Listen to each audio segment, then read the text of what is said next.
Well, good morning and welcome to Conversatio, the Belmont Abbey podcast. And I'm here with our two distinguished guests this morning, Ken Lolla and Robbie Church, for somewhat of a unique gathering of the three winningest coaches at their respective institutions along the way.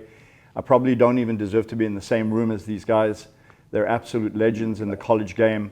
But we thought we'd take advantage of the opportunity to get all three of us in the same room now that we're all retired from the game in one way or another, and just reminisce about what Belmont Abbey had done for us along the way. So my name is John Keating, and I now work in college relations. I am a has-been former soccer coach of 30-something years, but 15 years at Belmont Abbey. And Ken and Robbie, both in their early careers, coached at Belmont Abbey and have gone on since then to do amazing things. For a little bit of perspective, we're going to talk a little bit about what these two gents are doing with their lives now that they've grown up, and then we'll work back to what it was like to arrive at Belmont Abbey all those years ago in the mid 80s and early 90s. For some context, while Ken was here, he was here 1990 to 1992, and amassed a record of 49, 16, and 3, and 3 consecutive conference championships, Coach of the Year, and more. Lots of great players to have come through his program. And then he took the program over from Robbie, who is here from 85 to 89, and most famously took the team in 89 to 20-4 season, undefeated in the conference, number 7 national, and then went to the national tournament finals, which had been the first time since 1966 that a team from North Carolina had gone to the nationals. And in fact, we inducted Robbie's team, which had elements of your own team, Ken, and then also inducted the 1966 team over the last few years as well. From then, both coaches went on to pursue careers at Akron in Ken's case, and then from there he went to Louisville, and Robbie went on to Duke, where he spent 23 years as well. Through the course of the conversation, we'll flesh out some of their accolades there, because they're quite they've done really, really well at those institutions. But I thought we'd just start with the now. And Robbie, what are you going to do now that you're all grown up? Oh, John, thank you so much for having me. You're welcome. I appreciate it. And to be here with you and Ken, wow, this is a great honor to be back at Belmont Abbey, where I feel like it all started and was an unbelievable experience for myself and my family.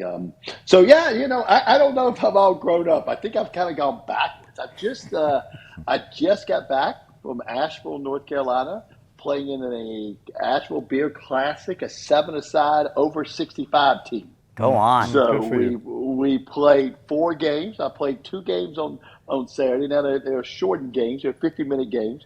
2 games on Sunday. We got hammered by a team out of Atlanta, 5-0 in the finals. But it was awesome. It was my second kind of veterans adult soccer that I've been playing. I was a free agent. I played with a team out of Cincinnati, and it was a lot of fun. I'm actually still playing. I'm playing much more soccer. I'm playing twice a week in Wilmington. We have moved. So once we retired, and we lost in the semifinals last year in the College Cup, the next day,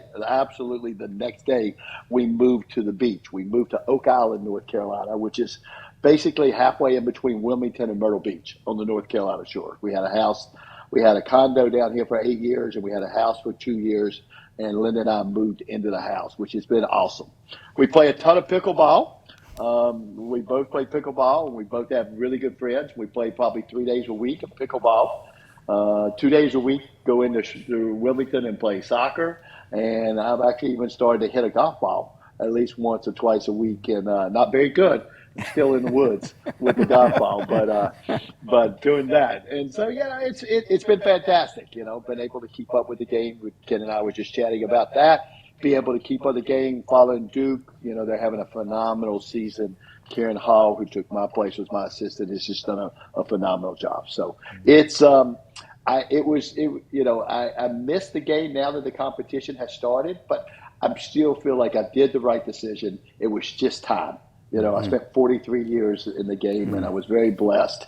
But it was time. So, we moved to the coast, and now we're playing game. Now I'm running around playing like a kid the rest of the time. Fantastic. All right. So taking yourself back to your own childhood. Brilliant. Exactly. Yeah. Exactly. What about you, Ken? By the way, Robbie, Ken looks like he just came off the field himself. He's in great shape. He's wearing he's wearing running shoes. So I'm curious to hear what he's been doing with his life as well. I want to see the full length of you there, Robbie. You're probably very fit, moving around that much. You're Well, you got to put in perspective, kid. This is over 65, so it's not moving around that much. I think if you qualify, you can run from one side of the field to the other side. You qualified to play. I'm impressed. I'm impressed just the same. Yeah. It was awesome. It was awesome though this weekend.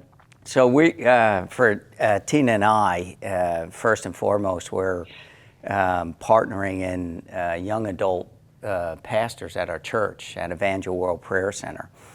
Shortly after resigning, we got ordained, and it was a succession of things that happened. But we got ordained and started helping out at our church as young adult pastors. Right now, we take care of a Saturday night service once a week. We minister at a Saturday night service, preach, and it's been awesome. It's been stretching because it's not. I wouldn't say I was biblically sound, and now having to prepare a message each week of how much more we have to dive into the Bible and be prepared. And we've grown spiritually so much because of that. But outside of that ministry within the church, we also consult with many soccer programs, but athletic programs, usually college programs, where we go in for 3 days and walk alongside those programs and simply evaluate. We speak to the team, we speak to the coaches, do leadership development. And we have found, even in the secular schools that we go into, that it's been a great ministry. That there's been so many God encounters that have provided us opportunities to minister there as well. And then in the business sector, we do consulting as well, where it's culture development, leadership development. We run leadership summits. We have one coming up in November, in February in Phoenix, with a corporation that we're working with. So we do that on a regular basis as well. So our soccer involvement is probably not as interactive as Robbie's right now, but we do get to walk with different coaches and programs throughout the course of the year, which has been awesome. Yeah. Gents, if either of you are working on particular projects like the executive leadership course and so on that you'd like us to link through this podcast, we'd be happy to do that, because I know a lot of people will be interested in things that are interesting to you now and will want to follow some of these programs and your new careers and check into that. I want to ask you a question that's really fresh in my mind, because as you know, I retired from coaching just a month or two ago, and in the middle of the summer, and the new season started and the friendlies last week, and so I went to my first college game on the other side, and to be fair, there were a good number of alumni coming up, and so it was a healthy distraction to talk with them. But I was really curious how I would respond to watching my first college game in decades, and it wasn't me. And I know that I'd made a right decision in the end, because I had an almost surreal experience where I had total detachment from it. Play by play, I was into it. I still recruited a lot of those players, I knew them. But I was surprised at how neutral I was to the whole affair. When you guys watched your first college game after coaching for decades yourselves and having achieved pinnacles, what was it like? Was it anything like mine or completely different? Robbie, do you want to have a shot at that first? Yeah, no, John, it was almost exactly like yours. So, we ended, as I said, we finished up in December and then moved to the beach. So, really, the spring season, I talked to Kieran and Carla a lot, but never really felt any, okay, I missed this. No, any pull towards this at this point. I was enjoying spending time with Linda. I was enjoying spending time with the family, enjoying that. But as we got towards preseason a little bit, that it became more and more on my mind. I spoke to more and more coaches, and I would think about, it's 3 o'clock in the afternoon. We're out practicing. Your rituals. But then I would move on. It would drag, but it was like, okay, it's 3 o'clock and it's out practicing. And I talked to Kieran how practice was and who's playing well, and just like you, recruited all those players. So have a big bond with those players. Send some texts to them if they're playing well and watching games. And then the first game came where Duke opened up at home with nationally ranked Penn State, and Linda and I did go down. We were debating, should we show up, should we not go? Kieran wanted to us come. So we went down. We wanted to see Kieran's first win and give him a big hug after that. And it was the same thing. Had a bunch of alumni come up during the middle of the game, sat in the stands. It was definitely weird sitting in the stands and kind of looking out over the field. But I was very, very anxious, during the game. Good game. Duke, 2-2, 20 minutes into the game. Duke does find the third goal and wins 3-2. So was happy there.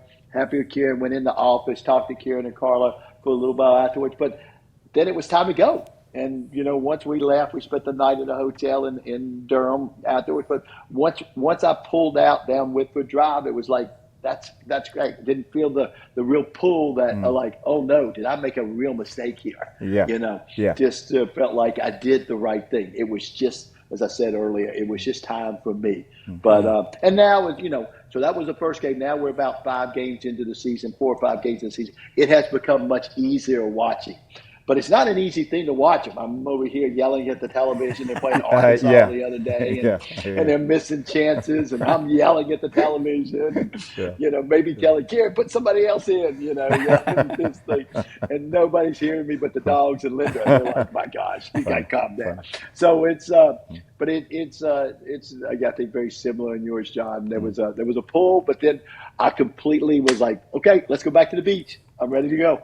Yeah. And we did afterwards. Yeah, thanks for that, Robbie.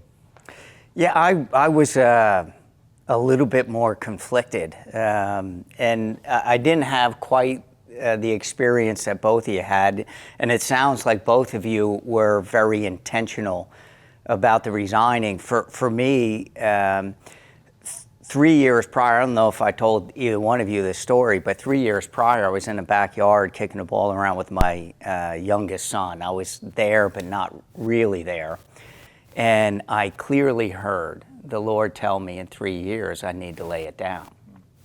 And I didn't understand. In fact, I right away started negotiating, saying, Lord, must mean 5 or 7 years, because you know how old the kids are, and my contract was up in 2 years, and I'd probably sign another 5-year contract, and it didn't make any sense. I came inside, and Tina looked at me and said, "What happened to you?"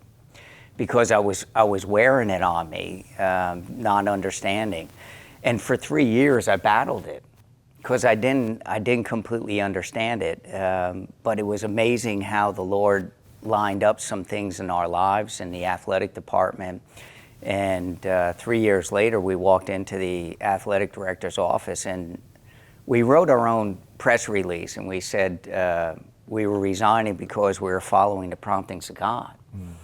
And in the media, they said that we were either lying or we were crazy, one or the other. Wow. And we purposely didn't have anything to go to because from an integrity standpoint, we didn't want that we were leaving Louisville because we were going somewhere else, especially writing our own press release that we're following the promptings of God. And quite honestly, he gave us no idea of what we were going to do next. So once we resigned, we left everything and had no idea what we were going to do next.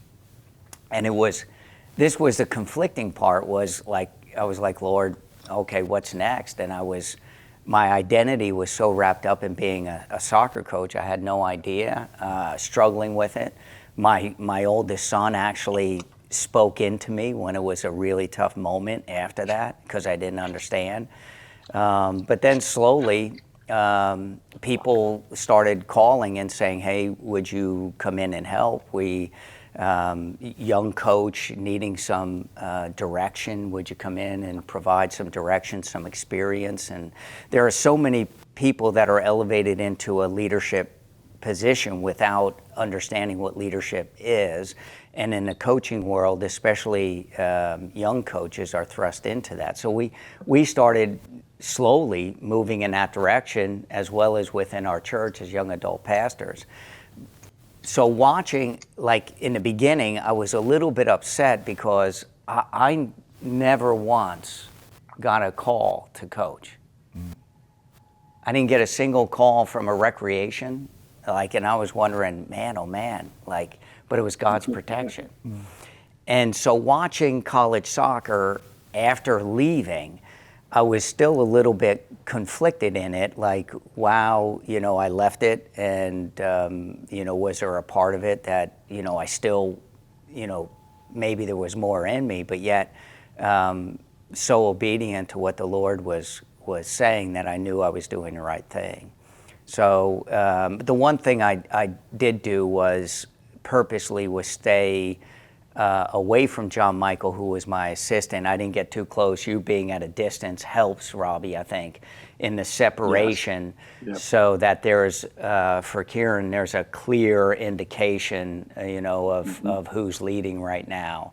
And I was still living in Louisville, so I didn't want to get too close to John Michael. I wanted to give him his autonomy and authority in that and not have it be confusing at any point. So I didn't go back and watch a whole lot, especially early. I've gone back more recently. And actually, this past spring was working with the U of L team for the first time again since I left. So that may answer your question. I was a little bit more conflicted than you guys when I first started watching. Well, thank you.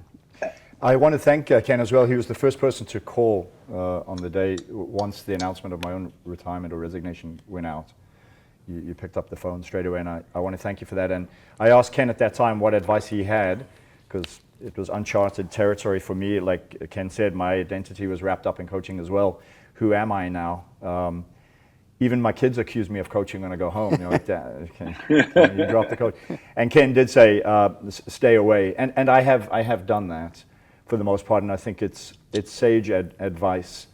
But I've let them know if they need my help. Yesterday they had me warm up some goalkeepers because one of them's out scouting and recruiting, and that was my first time on a training field again. But staying away has certainly helped. It's a way of saying to the new coach, it's your program now, and it has helped to create that separation. Okay, here is possibly the most unfair podcast question I could possibly give you guys. So both of you, winningest coaches ever at the institutions you've been at, but both of you came really, really close, within a win of national champions. Are you over it yet? Do you still think back to those games and go, just that one moment, the set piece that didn't go well in training the day before and let you down on the day? I mean, you've both been to the National Cup. What are those games, those memories, what are they like now, having processed them over the years? Let's go with Ken first on this one. Yeah, awesome memory. When we played in the finals, we actually played Akron in the final, and we had just left there 5 years earlier. So it was like a huge homecoming for Tina and I.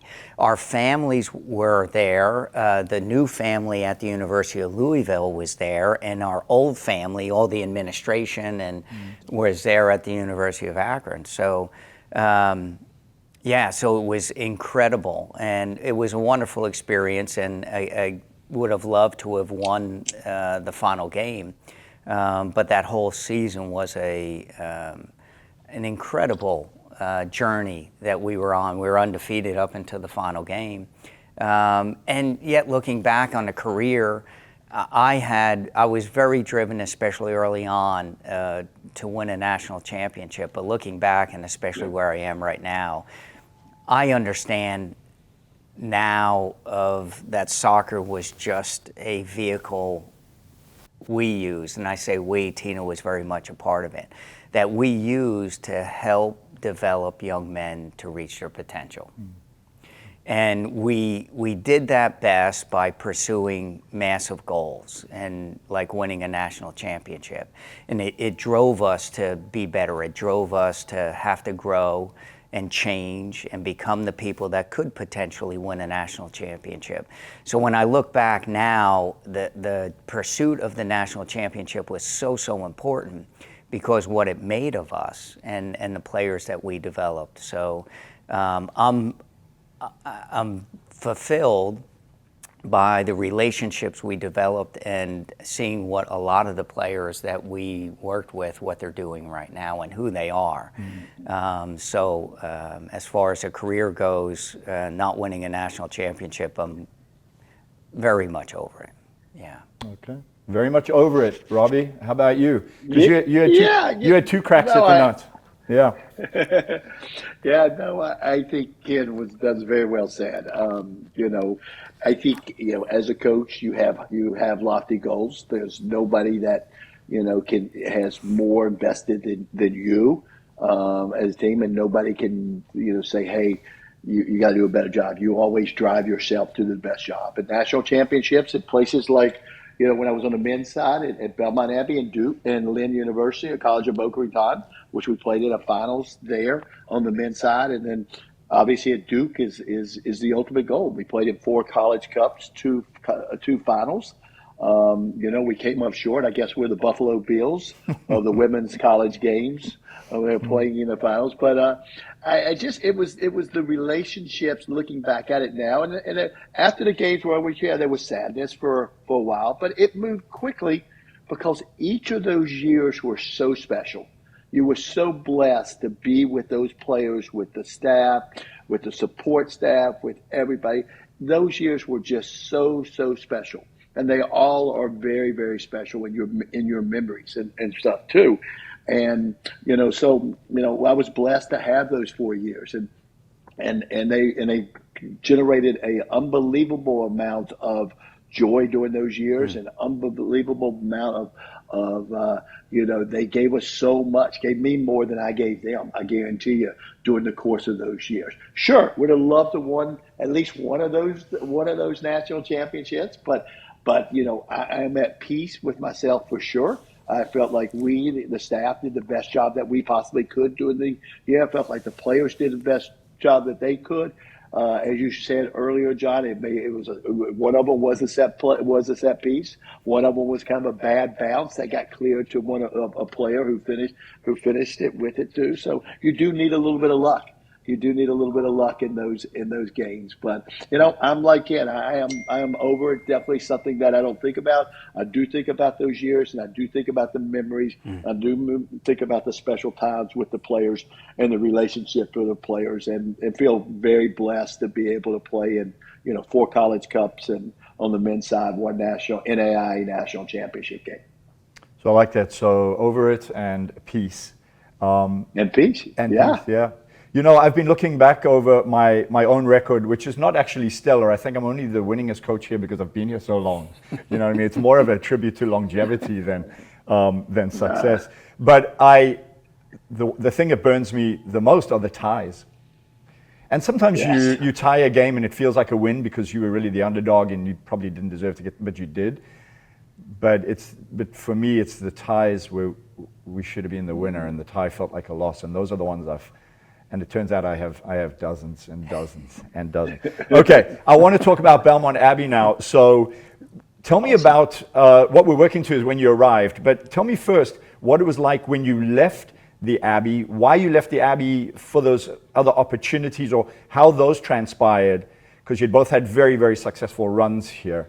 So we'll go with Ken first, Robbie, and talking about the exit. Yeah, the exit was hard. It was hard, and for the reasons Robbie was just talking about, it was the relationships. In a very short period of time, in 3 years, of how this becomes your family. And the relationships are deep. One of the things that I also realized quickly here at Belmont Abbey, and probably for everybody involved in this podcast that works here, is when you're good at something, they give you more to do. So I'm not surprised that you're still training the goalkeepers, Yeah. because you wear a lot of hats. Yeah. And because of that, we were involved in so many different aspects, so many different committees. We weren't just, a soccer coach. We were teaching classes and, again, just so many activities.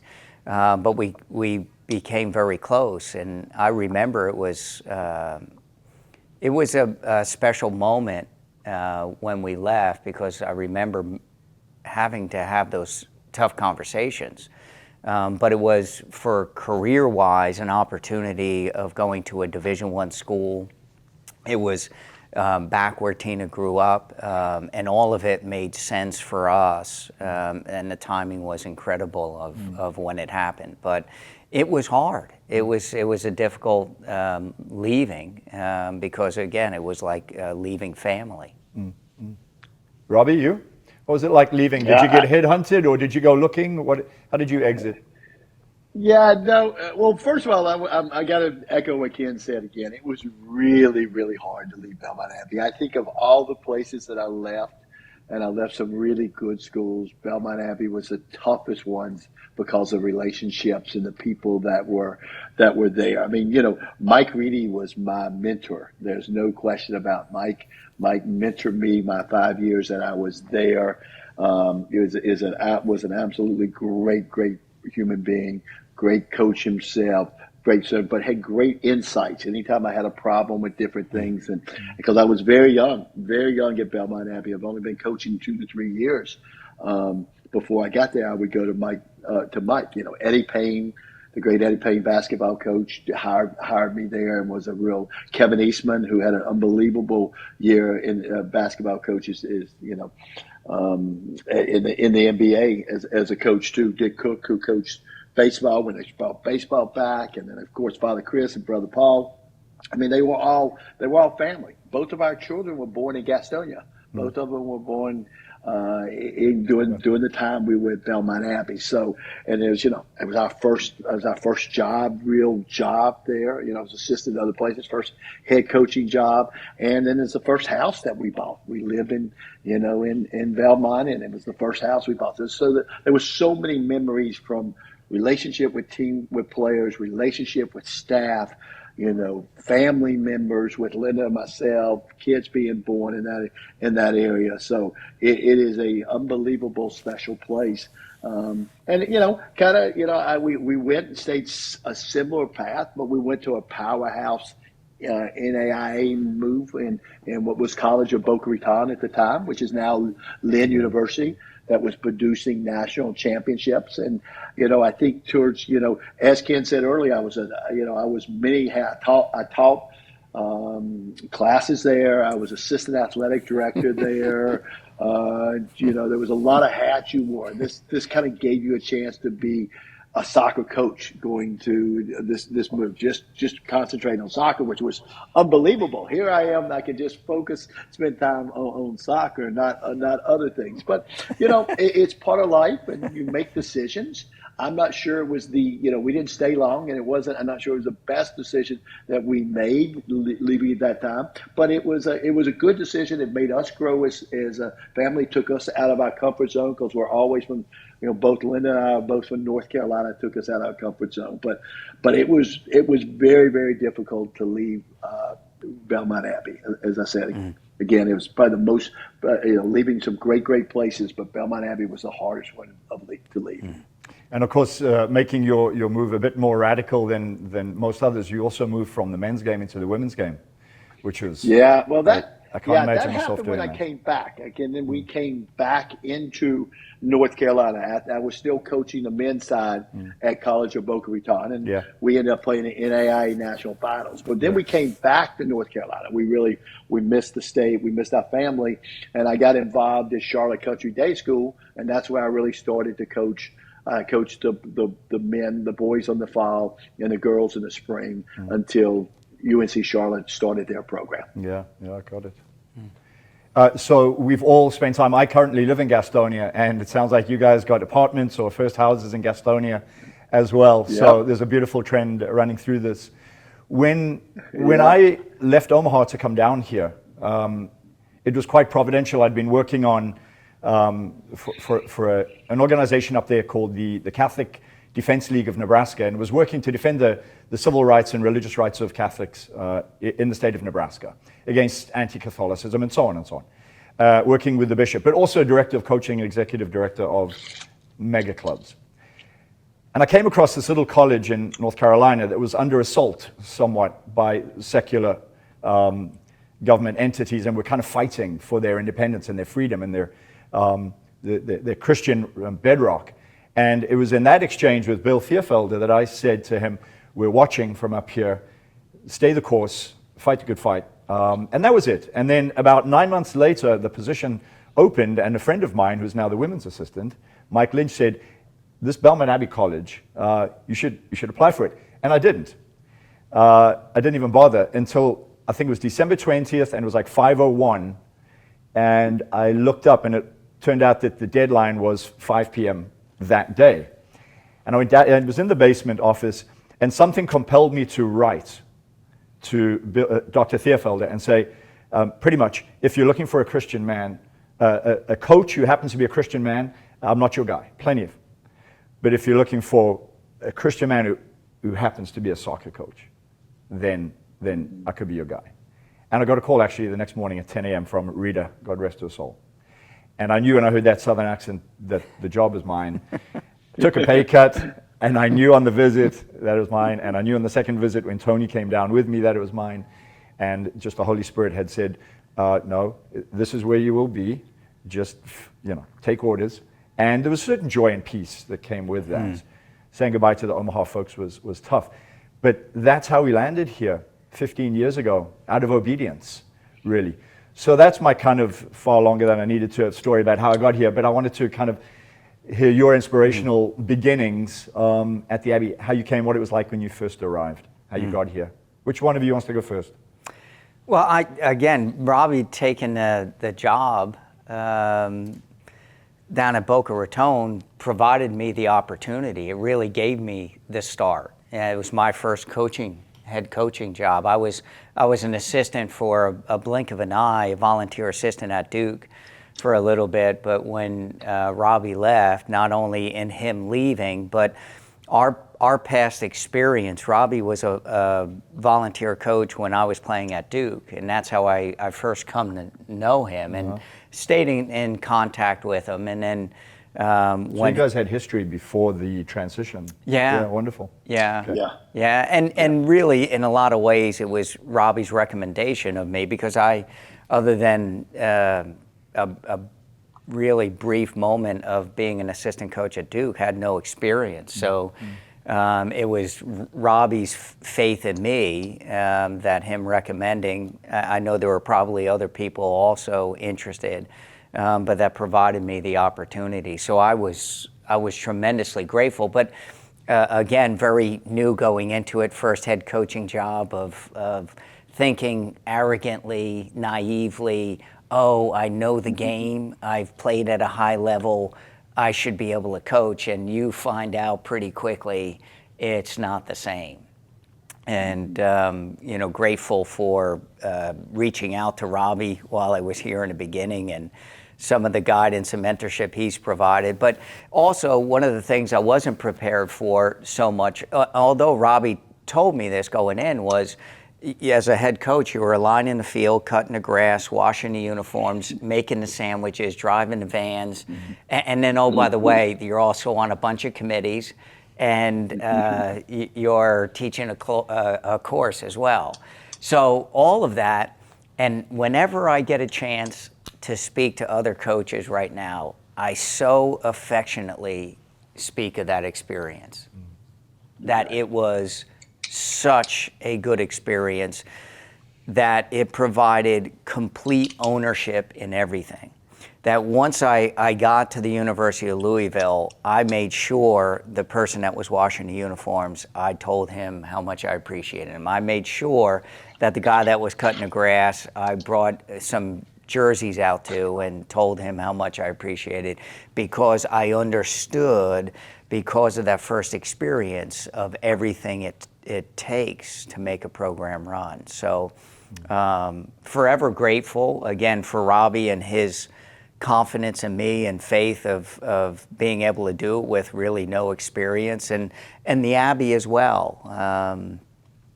Father Chris and his guidance, he was patient with me early and helped guiding me quite a bit, the whole Belmont Abbey. But Tina and I, we both speak of it in such a wonderful, positive, affectionate way that it was a great first coaching opportunity that we will never forget, for forever grateful for. Yeah, thank you. I just pick up on one note to my successor's credit, Pat Kibler. When he arrived, we'd already automated a lot of things. We have robots lining fields now. Yeah. And all the things that we don't do anymore, the things that you and Robbie did, the mowing of the field, all those kind of things. But what Pat did was he took the kind of laundry duties off the work studies and all that kind of stuff and said, no, we're going to do this in tribes. So he's given the laundry back to the players. So the players are doing the laundry again, guys, at Belmont Abbey College, and occasionally the coaches take the stuff out of the dryer. Robbie, what was it like when you arrived?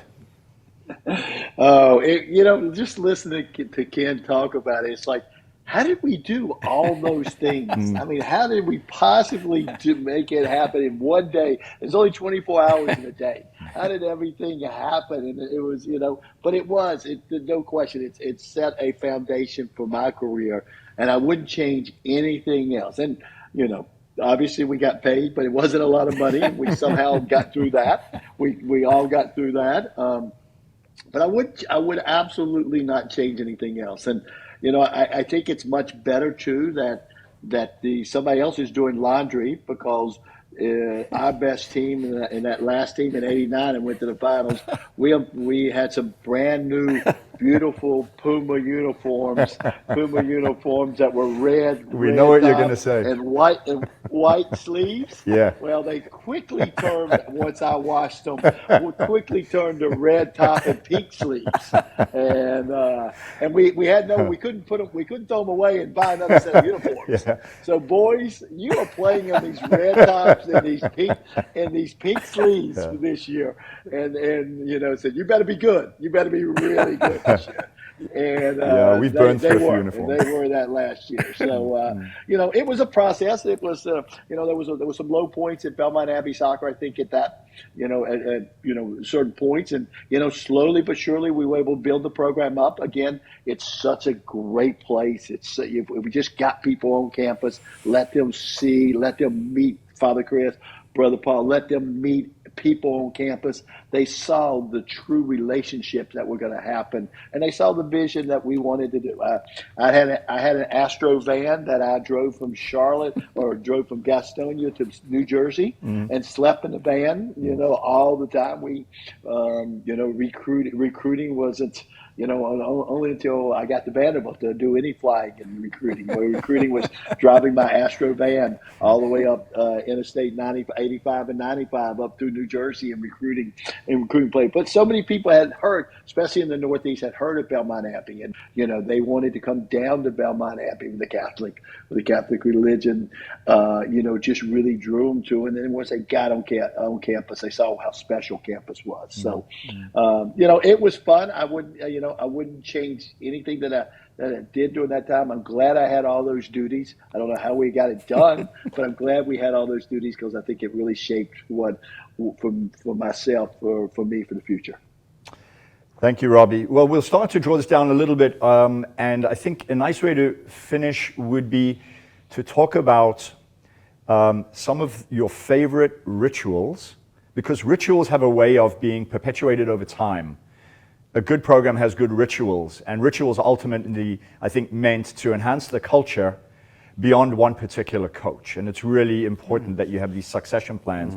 Not that a new coach doesn't have his or her own personality and way of doing things, but rituals are critical to any program. When you look at Messiah College and their fixation with the mile, playing for a higher purpose, these things transcend coaches there, and that's why it's called the Messiah method. And I'm sure you guys have subscribed and understood the way they've done things there.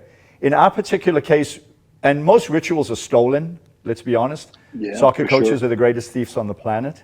The one we stole was from the New Zealand All Blacks, cleaning the shed, the idea that the senior captains, after every international, clean the locker room afterwards. And we took it one extra step, and that is that on graduation day, still in their cap and gown, once they've done the kind of, shaking hands, kissing babies at the Basilica, they come down to the locker room, and I have dusts, mops, buckets, water spray, and they clean the locker room from top to bottom. In a sense, leaving it better than they found it. And then just when they're done with that, they take their nameplate from above their locker and leave it vacant and put it down below. As if to say, in that moment, your career is over. You are no longer a collegiate soccer player. And your time at the Abbey is over. And guys, getting them to leave the locker room that day, they've got parents outside waiting like, hey, we've got lunch reservations, honey. And the boys, they can't leave. All this bravado and senior week and all that, so when the time comes to walk out of the locker room, they struggle. It's the most beautiful ritual we've probably taken on in time, among many, many others, but that's the one that lingers and lasts with me because it's so symbolic of this new chapter, and that soccer was only a vehicle to help you move on in life as good spirit-filled men. What about you guys? Favorite rituals? Well, that story about the seniors that are leaving the locker room, I know that's kind of how we felt when we were leaving here. It was very much the same. Is that hoping that you left it better than you found it.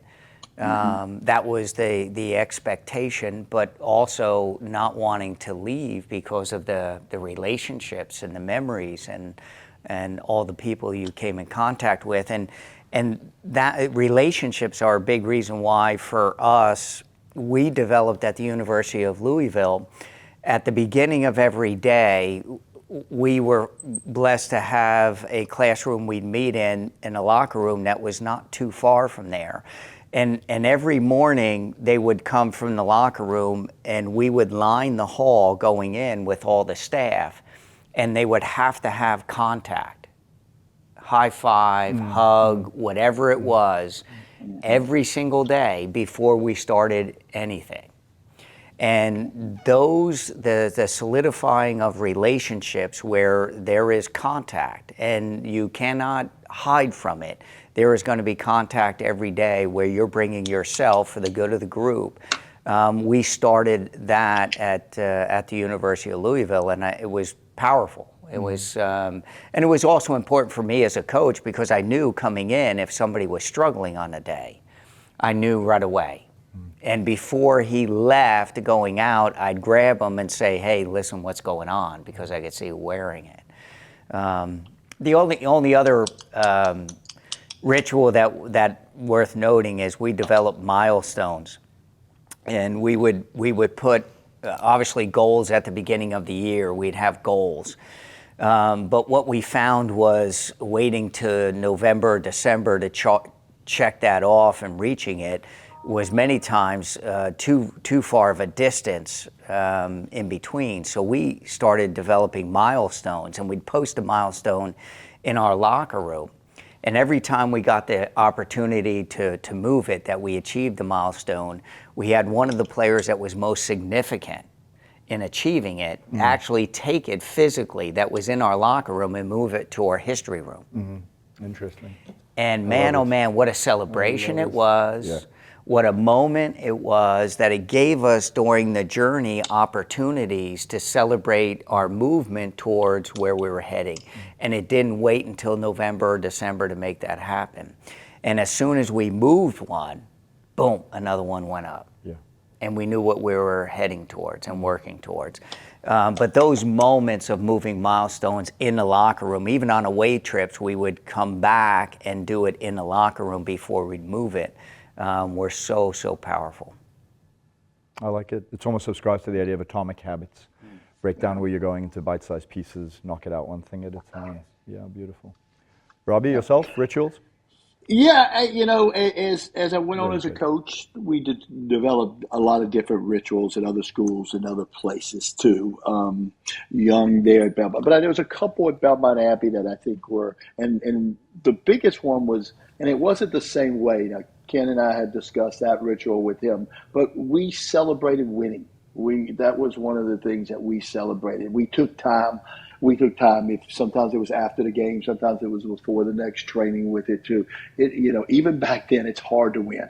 It's hard to win, and we didn't want to move on at that point and just, okay, who's our next person the next opponent we're going to play. We celebrated. We wanted to celebrate. We wanted to celebrate that we achieved a goal, and we wanted to celebrate that together. So we took time and we celebrated winning together. There was many different ways we would do that. We would celebrate sometimes with desserts. We would celebrate sometimes with meals. We would celebrate, sometimes just speaking with each other. The other thing is wanting to make sure, I think I started making sure that, similar to what Ken said earlier, touching base with each player every single day, is making sure I made some type of comment, some type of speaking with all the players every single day, kind of checking in and seeing how they're doing. Not only, how they doing I knew how they were doing on the soccer field, but how were they doing in the classroom? How were they doing away from home? All of that links up to trying to get the best out of the players too. So being able to check up, and then also having seniors and captains to making sure some of their roles was making sure, taking care of, especially the younger players, the freshmen, the sophomores, how are they doing? Checking in and making sure you have a conversation and you have communication with those players, not just with your class as seniors or your juniors who you know very well, making sure that you're doing that. So I think it was a little bit more celebration winning, celebration reaching a goal, and also making sure as much as you can to communicate to the players, and much as you can to check into the players to see how things are going. Because I think, as your team stay, if you've got a healthy team, you've got a happy team, you've got a focused team, you're going to have a very, very successful team. Well, you certainly had a team that knew how to celebrate. I'm thinking about Chris Cook, John Boa, Brett Wells, Scott Carruthers. Those guys know how to celebrate, Coach. They perfected I wondered when that was going to come up. Well, you did tee it up. They could celebrate. We had to calm down their celebrations, though, a little bit. And Ken knows a lot about that. I think I left him with a really celebrated team. Yeah, the dean of students wanted to talk about their celebration on Monday morning, I'm sure. Oh my God! I thought those guys were going to kill me sometimes, but they. Well, before I pray us out, I wanted to ask the two of you, and for the purposes of this podcast, you know that when people arrive here, it's a transformative place. But you also know now that within the culture of the portal and so on, and as competitive as college athletics is, getting students here relative to other places is a challenge. You need to have first-rate facilities, professional. Right. You need to have robust scholarships. And then once they're here, even if you have all of those in place, you almost have to try and re-recruit these students because the grass is greener somewhere else. Easy to jump ship, jump off in the portal. So in a sense, you have to make sure that you at least have a professional product, et cetera, while they're here to take away some of the excuses. Well, the game field's not that great, or the training. So I would like you guys over the next few weeks to maybe think about, and having done this at the places you have transformed your infrastructure, to be thinking about ways that you can help out this rookie, John Keating, with the idea of developing athletics overall, scholarship being facilities and so on, to make it the kind of place that people love to come to and also are going to stay at. Because you know that the people here will help transform them into everything God meant them to be. But we've got to be able to hold on to them long enough for that to take root. And with all the jumping around, it's become more of a challenge. So I ask you guys to think about that going forward. I think we'll. Yeah, go ahead, Robbie. Last word. Yeah, John. You have so much more challenge now than myself and Ken. If I can speak with you, Ken, a little bit. And when we were there, a lot of the big schools, Duke really didn't have. They were just coming in with their programs, the ACC, but. The schools, the NAIA was so strong at that point. It was such a professional league almost at that point. Players from all over the world played it, high quality players getting drafted. it was a place to go. It was very good soccer, the Carolinas Conference and the District 26 soccer. So it was much easier sell for us, I think, than it is now. There's just so much change in college athletics. I just cannot imagine what your job is like now at this point to keep people and retain people, at Belmont Abbey. Well, gents, it's been an absolute pleasure. There wasn't a lot of structure necessary for this. I knew that the conversation, as good as you guys are, would just be what it is. And thank you for taking the time, Robbie. It's been such a pleasure. And please give our regards to Linda as well, and to Ken and Tina for driving over to the Abbey to be able to record this podcast. It's been an absolute pleasure. So let's give praise and glory where we need to. Let's bow our heads. Heavenly Father, thank you for this opportunity to be with these beautiful men. Thank you for allowing the sport of soccer to be used as a vehicle for helping young men and women reach the kingdom. We ask you to bless them and their wives and their families as they go into the next chapter of their lives, that it'll be as fruitful as the chapters they've had before them. And we pray that we'll see them all back on campus one of these fine days together, where we can celebrate like the team from 89 and 90. In your name we pray. Amen. Amen. All right. Amen. Gents, thank you so much. It's been an absolute pleasure. Thank you. Ken. Appreciate you My having pleasure. us. Thank you, Robbie. God bless. Thank you so much, John. This was awesome. Ken, Anytime. Awesome as always to see you. Yeah, I look forward to connecting with you soon, Robbie. Yeah, stay in touch. Tell Tina hi. Thank you. Thanks again, Take John. care. Great. Thank you so much for joining us for today's podcast. Follow us wherever you find your podcast.